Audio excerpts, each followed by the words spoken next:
Alright guys, welcome back to Metroid Prime 2. Last we met in Metroid Prime 2. We just continued exploring the Agon wastes, and I believe we went to Dark Aether for the first time. Or no, we were in Dark Aether last part for a majority of it, but now we actually started to infiltrate the space pirate base, if I remember correctly.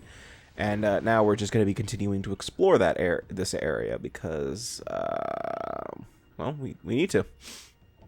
We need to find the Dark Agon keys. And I believe actually we're about to have our first encounter with a particular boss fight as soon as I go down.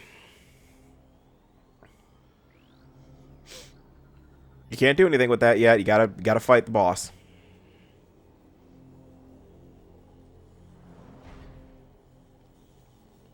Yep, Dark Samus is here. Yeah, I had to leave. I guess I had to leave last part in suspense because, you know, that's just how the part cut itself out to be, because I think if I didn't, the part would have been like an hour long, and I don't want to do hour-long parts. Oh.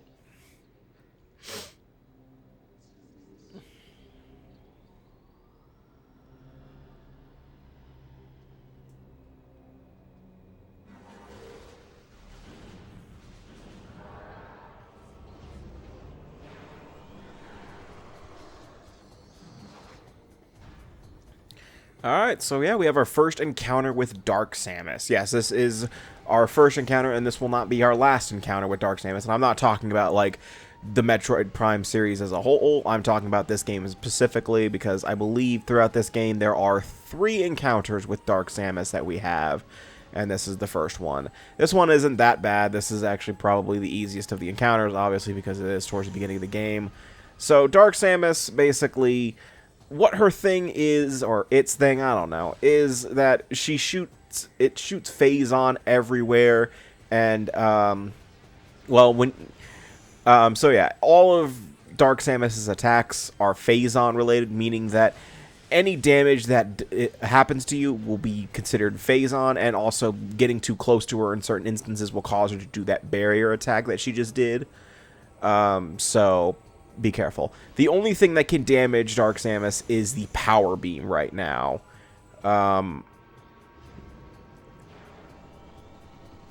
Because I don't know. In fact, I think for all of Dark Samus's encounters, the only thing that can damage her is the power beam. Technically, in the final encounter, it's the charge beam, but you have to basically let yourself get hit by phase-on. But I'll get into that when we get to the final encounter. But none of Dark Samus's fights are particularly difficult. This one takes me a little bit longer because I just kind of forget how to fight the boss for a second. Yeah, because despite the fact that I just said that, you know, she's weak to the power beam, there are times where she's invincible. So you have to wait for her to attack, or her to not be. You have to wait for Dark Samus to attack, or be about to attack, or something like that. It's kind of hard to tell when she's invincible versus not. I don't remember if the Wii version. I don't think the Wii version made that indicator any easier.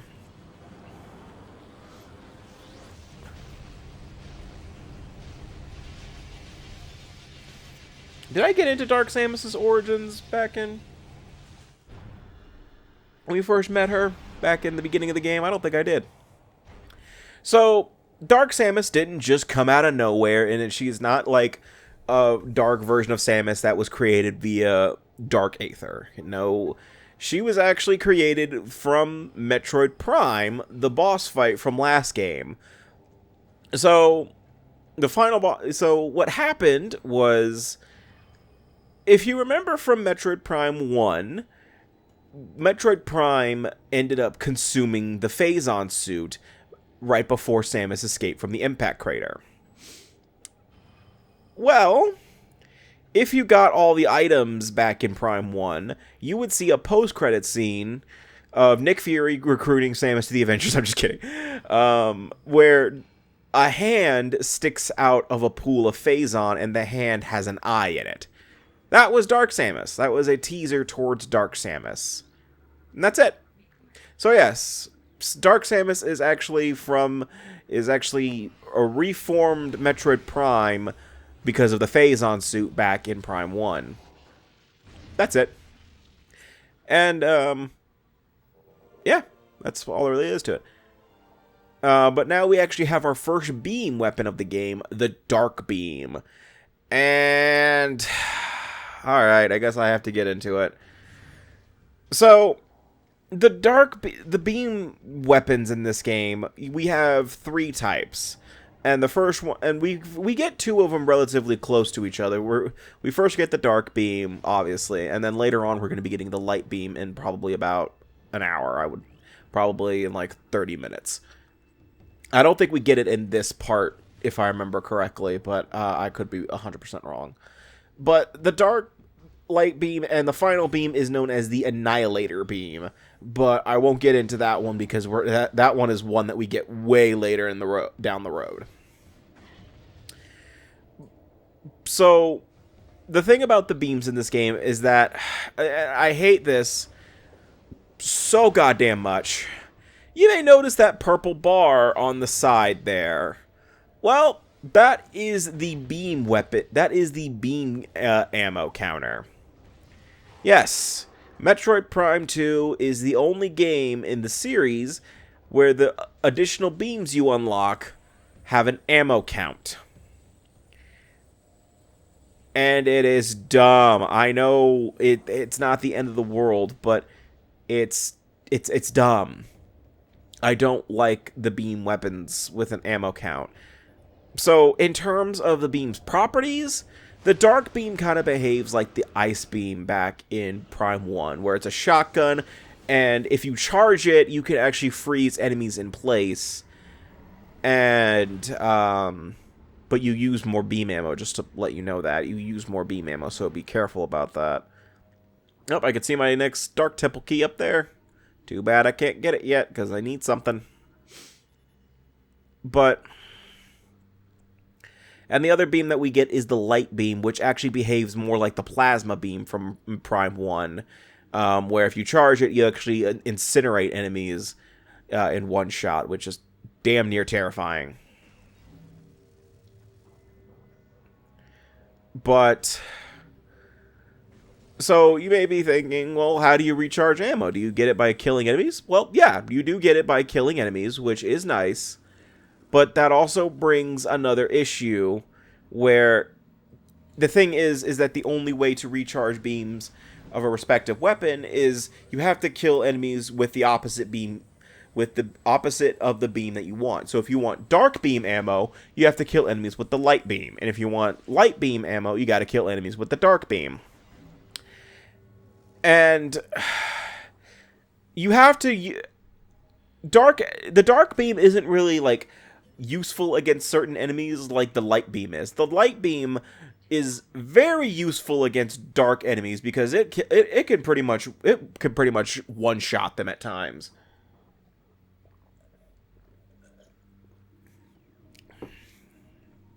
But I genuinely don't like the idea of beam ammo. I just don't like it. It is like everything else about this game is fine. You know, I can get past Dark Aether hurting me. I can get past that.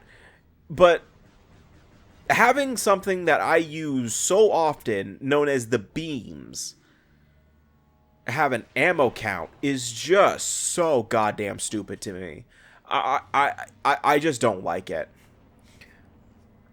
Because it just seems so pointless. Because on top of having to worry about ammo for missiles and stuff like that, now I gotta worry for ammo for beams, and I've never had that problem before in the Metroid series. Even no other Metroid game had this issue, and for some reason Metroid Prime 2 decided to be different. I don't understand why they had to do it. Like, if there's an in-game justification, I would love to read it, because I don't recall seeing anything that tells me why the Light and Dark Beam have have an ammo count. Actually, you know what? Maybe there is a lore reason, and it's in the logbook, and I never read it, and I will gladly admit that because I don't read the logbooks that often. That requires reading, and readings for nerds. Why do the beams have ammo in Prime 2?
Well, I'm not seeing a lore reason.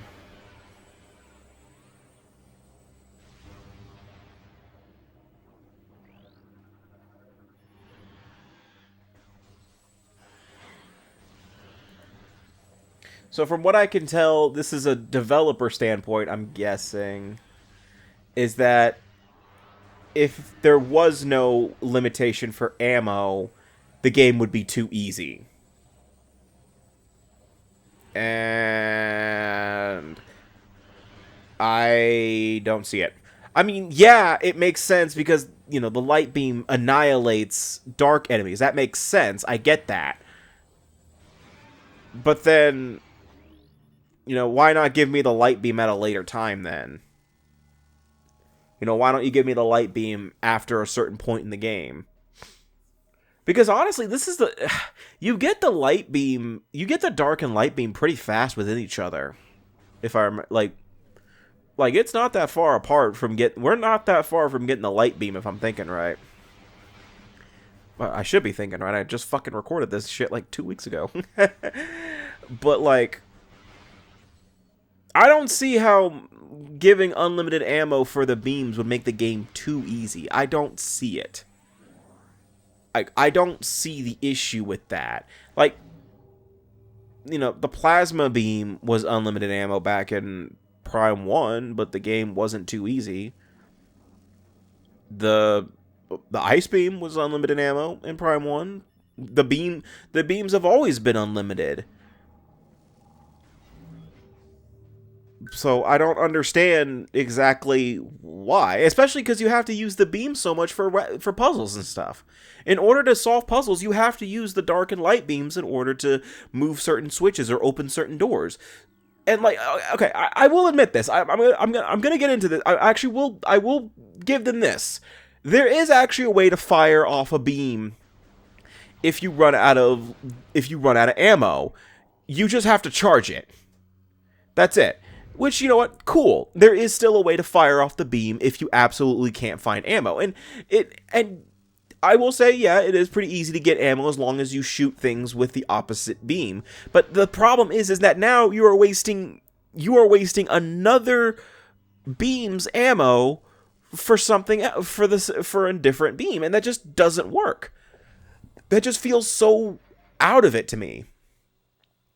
You know, I never had to, like, it feels weird to do that, to have to do that. Like, did I have to kill enemies with the missiles to get powerbomb ammo? No? Then why do I have to do that for the light and dark beam? I don't really get that motivation. I don't get that.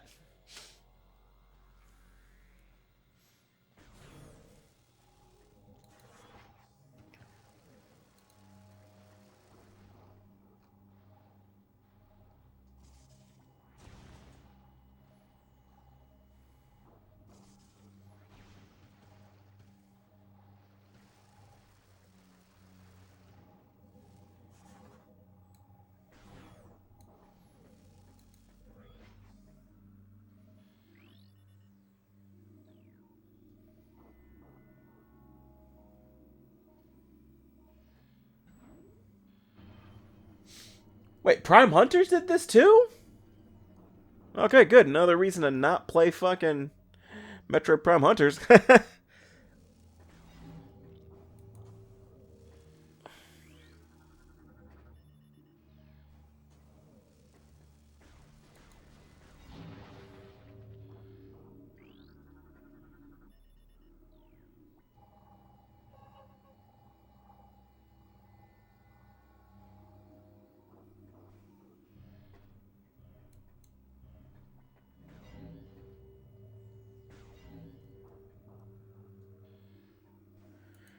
But, I mean,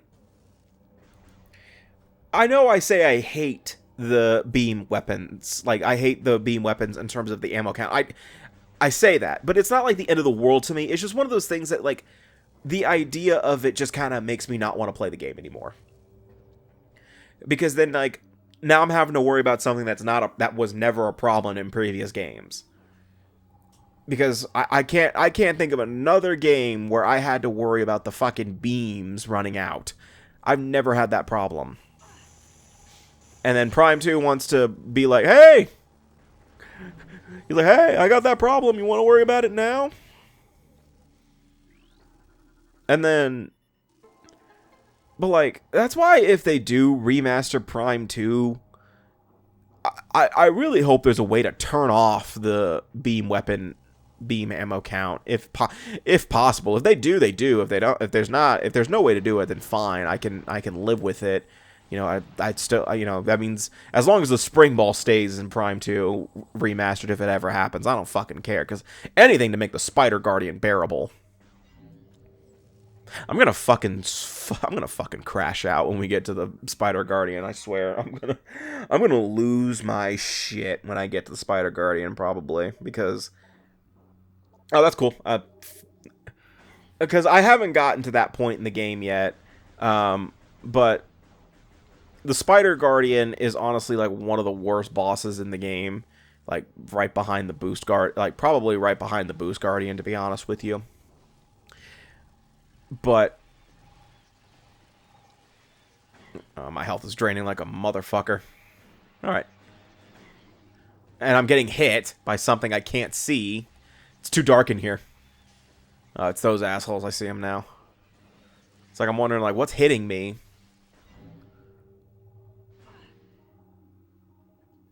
I'm trying to find them. It's the Lumites. Those little ass wipes. But I wonder if Prime 2, I wonder when they will announce a Prime 2 remaster. Probably never, knowing them, because I know despite people saying that Prime 2 is the best one in the series, I don't think Nintendo thinks the same way. I don't think Nintendo thinks the same way. Hell, I don't even know how well did Prime 2 sell?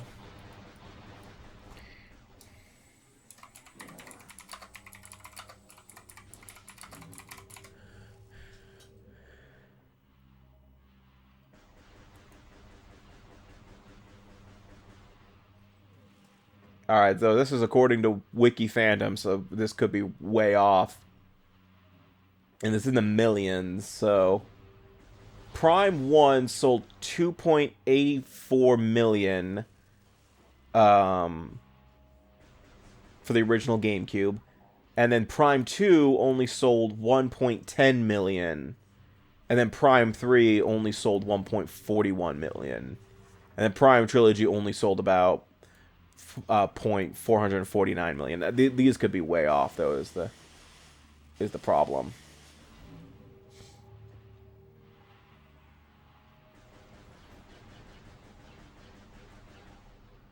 But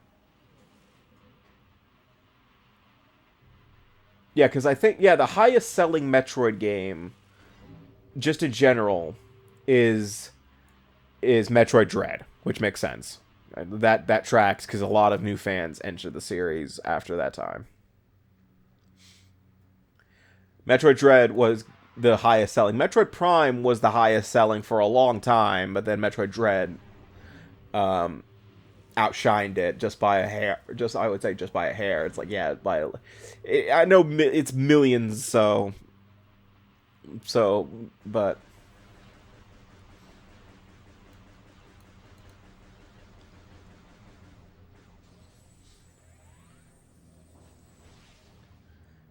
okay. This is all on a chart on the wiki fandom, so this could be way off, honestly. But yeah, out of the Prime trilogy, it looks like Prime 2 was the least selling, which is kind of interesting.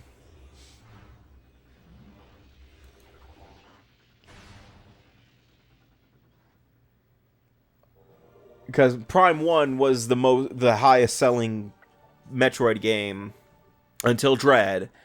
And then, you go from that to Prime 2 that didn't sell as well. So Nintendo probably thought, well, Prime 2 isn't as good, and then they thought the same exact thing with Prime 3. So it's probably likely that we won't get a Prime 2 and 3 remaster anytime soon.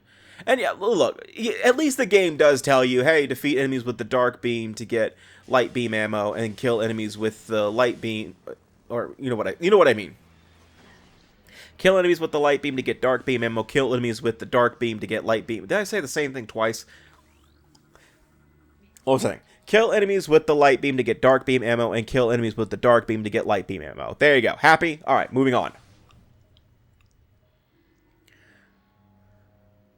Would you believe that this took me a few seconds to realize? This took me an embarrassingly long time to figure out what to do. My first playthrough, I stood there for like a good minute staring at it, like, so what am I supposed to do? Like, I'm staring at it, it's like, I'm holding the Light Beam too, and I'm staring at it like, I don't know what to do here.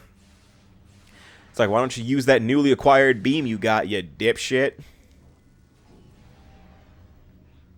Another thing that the Light Beam does, this is sort of a hidden function, is that if you shoot a beacon, it becomes, I forgot what it's called. I think it's called enhanced or something like that.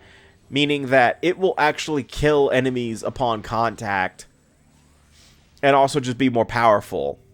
Like, you could look, if you look at the one I shot with the Light Beam a second ago, if my ass will turn the camera. Yeah, see that? How it's a different color? It looks, looking all piss themed.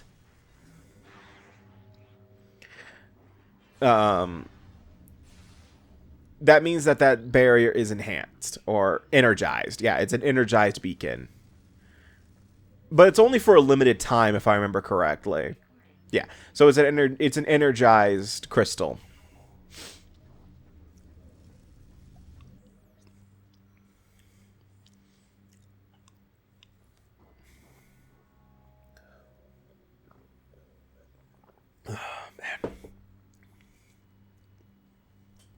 The doomed entry.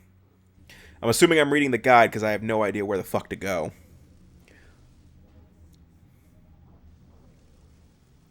Because I think this was one of those instances where it said, go through the Dark Beam door, and I'm standing there like, there's three.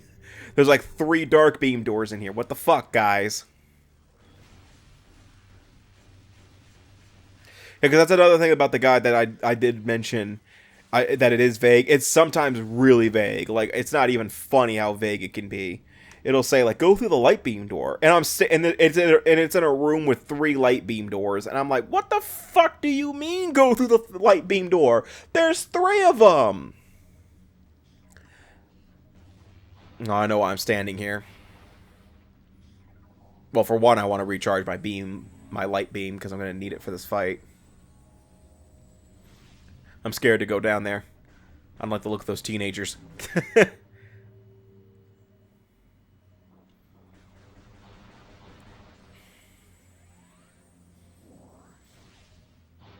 Gonna have to go down there eventually. That's another thing about Prime 2 I don't like, is the fact that, I'm so scared to go down there without full health that I'll stand in the barrier for so long.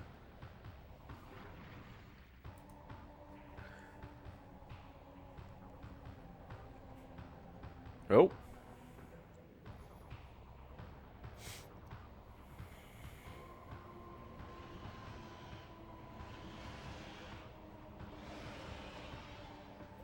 I never did find a lore reason for the beam ammo, by the way. I never did find anything.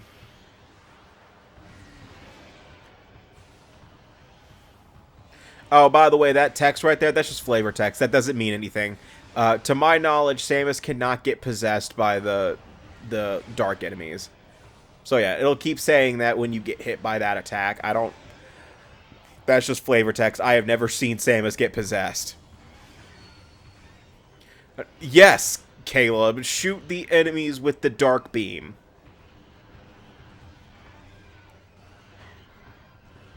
Honestly, I feel like I should be healing them right now. Like, imagine if you shot the dark beam and it healed them. Oh, man, honestly, that would piss me off. Like, oh, that's that good shit. God damn! Honestly, though, now I'm thinking about it, what the hell are you firing off with the light and dark beam? Like, especially the light beam. Like, what the hell are you firing off?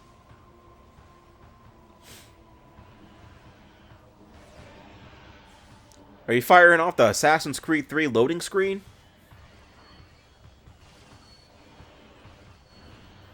I'm talking like the original Assassin's Creed 3, not the remaster. The remaster, I think, toned it down. But like, if you remember the original Assassin's Creed 3, or just I think it was like every early Assassin's Creed game specifically.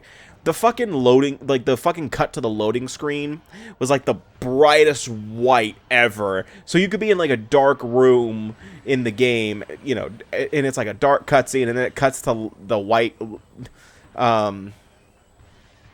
cuts to the white loading screen, and it's just like fucking blind. It's like you got hit by a flashbang. There's another game that does that to my... I'm trying to remember it. There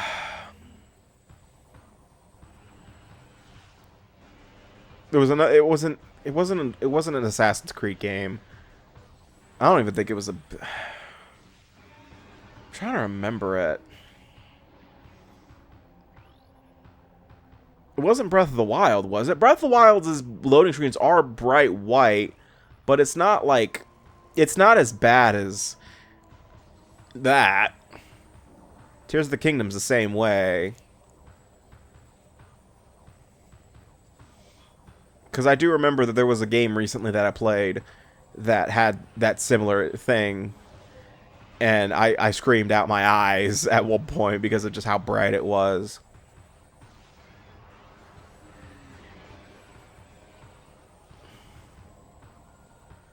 I can't remember it.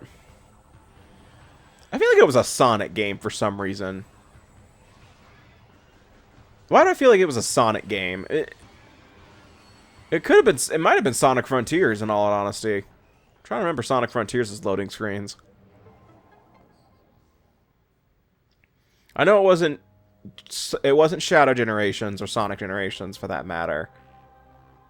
I can't remember.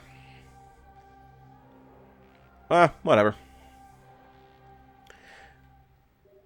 Do we have... Yep. So, yep, now we officially have all the Dark Agon Temple keys, meaning that we can officially go to fight our first boss battle, but I won't be doing that in this part because, well, the rest of this journey is going to be dedicated to me heading back to Light Aether to get to the area where the boss is, because we did pass by the Dark Temple for Agon earlier when we got the first Dark Temple key and when we got the space jump boots, if I remember right.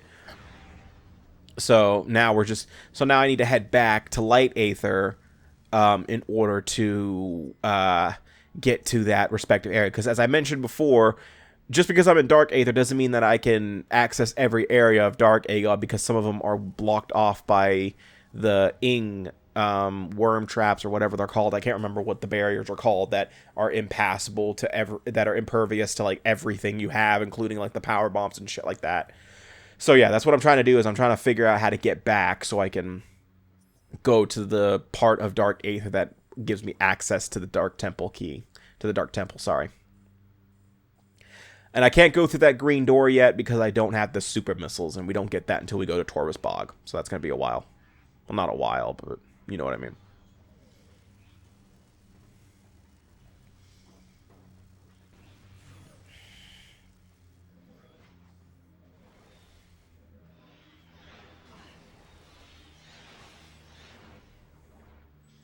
Man, I really don't give a fuck, do I?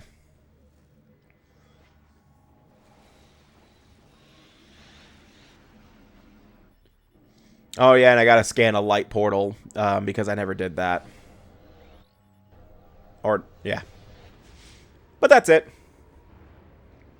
Is this where the part ends? I can't remember. Okay, no, I don't cut the part here. I do know that there is an instance where I cut the part, at the transition between Light and Dark Aether. Or I'm going to start having to do that eventually, because I will admit that later on in the game, when we start getting to like the Sanctuary Fortress, they get pretty stingy on save points. Which does make me angry.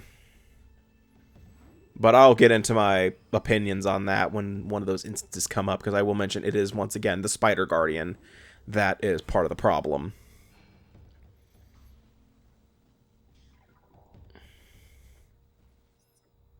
Think I was going the right way. Where am I going?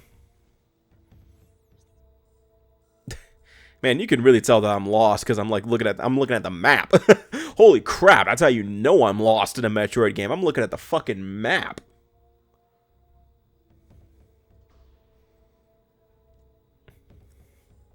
It's like I'm looking at the map. Man, this is new for me. I mean, I like to think even games that I know that I'm pretty versed in for Metroidvanias, I look at the map pretty often. Like, even Hollow Knight, I've played that game probably like 10 times at this point, and I still look at the map just to remember where the fuck I'm going in life. I know I look at the map occasionally on Metroid Prime. I don't think I've ever played a game where I didn't look at the map at least once. I mean, because that's what's the point of it. You're supposed to look at the map when you feel like you're lost. But usually I look at the map to like give myself a split second of like, oh, okay, I'm here. It's like one of those maps at the mall, like, you are here. How does it know? Anyway, that's going to do it for this part of Metroid Prime 2. The next time we meet in Metroid Prime 2, I believe we're going to be going to face our first major boss and actually finish off the Agon Waste. So see you guys next time, and take care.